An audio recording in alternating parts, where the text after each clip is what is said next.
আজকের পাঠটি রক্ষাময়ী জননী সারদা। মায়ের কাছে এসে সবাই দীক্ষা নিয়ে যেতেন, কিন্তু সবাই তো আর মন্ত্র জপ টপ করতে পারতেন না। কেউ কেউ আবার বিচিত্র সব রেমেডি নিয়ে আসতেন। একজন এসে মাকে বলেছেন, মা, জপ টপ করতে পারছি না, মন্ত্রটা ফেরত নিন। মা বললেন, এরকম মন্ত্র তো ফেরত নেওয়া হয় না। সেও ছাড়বার পাত্র নয়। মায়ের সংসারে মানে মেলা, সেখানে রাধু, ননিনী, মাকু, কালীমামা, সুরবালা আরও সবাইকে নিয়ে মায়ের সংসারের তুলনা মেলা ভার। সেই মায়ের সংসারে এমন কিছু মানুষ তো আসবেনই।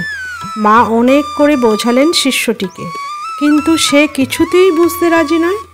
এরকম বারবার অনুরোধ করার পর মা বললেন, ঠিক আছে বাবা, আমি মন্ত্র ফেরত নিলাম।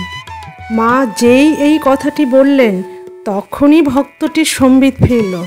সে তখন বিচার করে বুঝতে পারছে, এতক্ষণ তার কাছে মায়ের মন্ত্রটি ছিল, মানে মা তার গুরু ছিলেন। গুরু হয়ে তার ইহকাল পরকাল সব রক্ষা করছিলেন।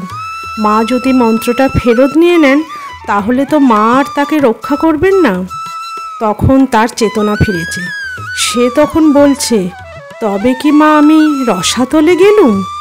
বলার সঙ্গে সঙ্গে মায়ের রূপ পাল্টে গেল। মা গম্ভীর কণ্ঠে বলে উঠলেন, কি, আমার ছেলে হয়ে তুমি রসাতলে যাবে?